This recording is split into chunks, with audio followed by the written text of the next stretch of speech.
नमस्कार, good morning. IND Hindi news में आपका स्वागत है। तो चलिए जानते हैं आज की सभी छोटी बड़ी महत्वपूर्ण खबरों को। इससे पहले वीडियो को लाइक और चैनल को सब्सक्राइब जरूर करें और आप किस जिले से वीडियो को देख रहे हैं कमेंट में लिखना ना भूलें। केंद्र सरकार का बड़ा फैसला, 22 जनवरी को केंद्र सरकारी कार्यालयों में रहेगा हाफ डे। भारतवासी इन दिनों रामलला की प्राण प्रतिष्ठा को लेकर उत्साहित है। 22 जनवरी को होने वाले राम मंदिर प्राण प्रतिष्ठा के भव्य समारोह के लिए देश विदेश के हिंदुओं में भारी उत्साह है। इस भव्य कार्यक्रम में प्रधानमंत्री मोदी समेत कई अन्य हस्तियां मौजूद होगी। ऐसे में केंद्रीय मंत्री जितेंद्र सिंह ने बड़ी घोषणा की है। उन्होंने कहा है कि 22 जनवरी के अवसर पर देश के सभी केंद्रीय सरकारी कार्यालयों को आधे दिन के लिए बंद रखा जाएगा। जितेंद्र सिंह ने कहा कि केंद्र सरकार के कार्यालय में 22 जनवरी को आधे दिन के अवकाश का निर्णय लोगों में जबरदस्त उत्साह को देखते हुए लिया गया।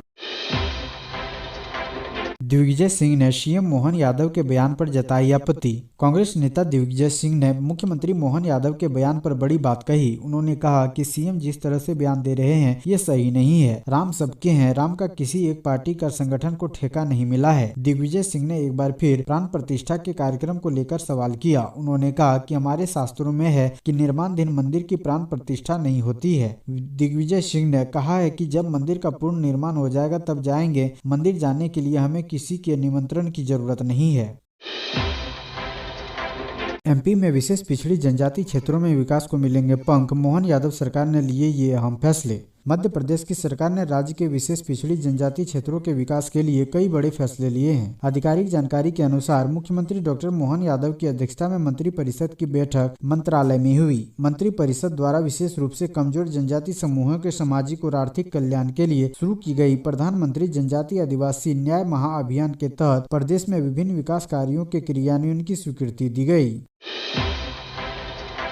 मध्य प्रदेश में 911 डॉक्टरों और 3000 से अधिक पदों पर ANM, रेडियोग्राफर और लैब टेक्नीशियन की भर्ती। प्राथमिक स्वास्थ्य केंद्रों से लेकर जिला अस्पतालों तक में डॉक्टरों की कमी दूर करने के लिए शीघ्र ही 911 पदों पर लोक सेवा आयोग से भर्ती शुरू की जाएगी। उप मुख्यमंत्री राजेंद्र शुक्ल ने स्वास्थ्य विभाग की समीक्षा के दौरान इन पदों के लिए जल्द PSC को प्रस्ताव भेजने के निर्देश दिए हैं। इनमें बैकलॉग और नवीन स्वीकृत पद मिलाकर विशेषज्ञ के 441, चिकित्सा अधिकारी के 470 के पद शामिल हैं।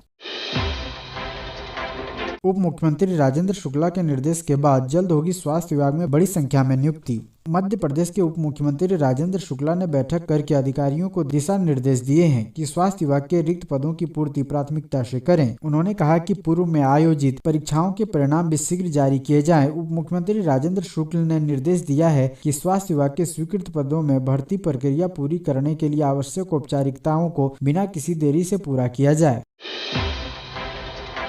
केंद्र मंत्री कुलस्ते की जीजा पर अफसर के कमेंट केस में आया ट्विस्ट। केंद्रीय मंत्री ने CM से की थी शिकायत, अब जीजा देते फिर रहे हैं सफाई।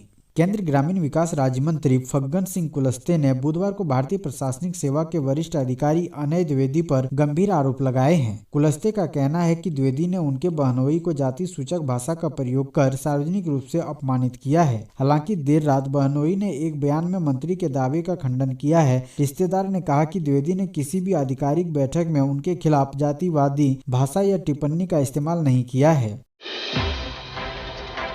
मध्य प्रदेश में जिला सहकारी बैंकों में भर्ती के लिए नियम किए जाएंगे सरल। मध्य प्रदेश के जिला सहकारी बैंकों में रिक्त पदों को भरने के लिए नियमों को सरल किया जाएगा ताकि भर्ती जल्द से जल्द हो सके। इसके लिए सेवा नियमों का अध्ययन समिति बनाकर किया जाएगा। सहकारिता मंत्री विश्वास सारंग ने बुधवार को राज्य सहकारी बैंक की समीक्षा के दौरान 10 दिन में रिपोर्ट प्रस्तुत करने के निर्देश अधिकारियों को दिए। साथ ही आर्थिक रूप से कमजोर बैंक की स्थिति सुधारने के लिए वरिष्ठ अधिकारियों के लक्ष्य भी निर्धारित किए जाएंगे।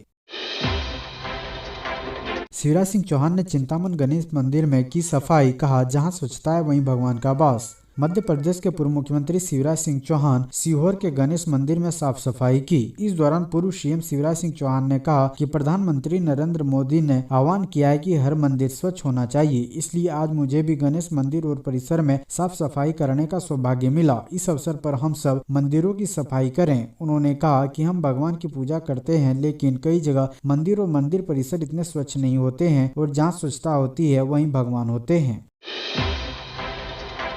MBBS के बाद भी सरकार ने नहीं दी ग्रामीण नियुक्ति, अधर में लटका युवा डॉक्टरों का भविष्य, कोर्ट ने सरकार को थमाया नोटिस। मध्य प्रदेश में पोस्ट ग्रेजुएशन करने वाले मेडिकल के छात्रों को ग्रामीण सेवा करना अनिवार्य है। इसके लिए सरकार ने बाकायदा नियम बनाए हैं। इसके मुताबिक मेडिकल में पोस्ट ग्रेजुएशन के बाद 1 वर्ष तक ग्रामीण सेवा करना अनिवार्य है, जिसके लिए उन्हें बॉन्ड भी भरना पड़ता है। इसके साथ ही रिजल्ट जारी होने के 15 दिन के अंदर संबंधित कॉलेज यह सूचना सरकार को देती है और 3 महीने के अंदर उनकी पोस्टिंग कर दी जाती है। दरअसल मध्य प्रदेश के ग्रामीण क्षेत्रों में डॉक्टरों की भारी कमी है, फिर भी 7 ऐसे डॉक्टर हैं जिन्हें ग्रामीण सेवा पोस्टिंग नहीं दी जा रही है। इस कारण से ना तो उन्हें डिग्री मिल रही है और ना ही वह भविष्य में आगे पढ़ने के लिए जा पा रहे हैं।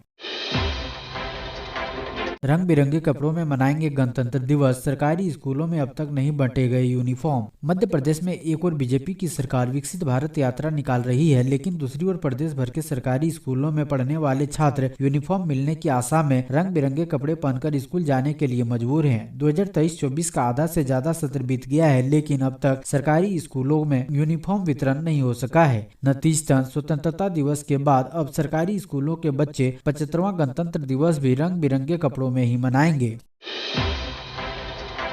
कर्ज के जाल में फंसी मध्य प्रदेश सरकार, 370 योजनाओं पर लटकी तलवार। नकदी संकट से जूझ रही मध्य प्रदेश सरकार ने इस वित्तीय वर्ष में कम से कम 370 योजनाएं रोक दी है, जिसमें स्कूल, IT उद्योग, कृषि ऋण, मेट्रो रेल और यहां तक कि प्रधानमंत्री सड़क योजना भी शामिल है। आधिकारिक तौर पर रुख यह है कि कोई भी परियोजना बंद नहीं हुई है, लेकिन सच्चाई यह है कि पैसा ताले में बंद है। टाइम ऑफ इंडिया की रिपोर्ट के अनुसार पिछले 10 महीनों यानी 31 मार्च, 30 जून और 8 दिसंबर में 3 सरकारी आदेश जारी किए गए हैं, जिसमें यह स्पष्ट हो गया कि वित्त विभाग की अनुमति के बिना योजनाओं के लिए धन नहीं निकाला जाना चाहिए। कोई भी विभाग अछूता नहीं रहा है।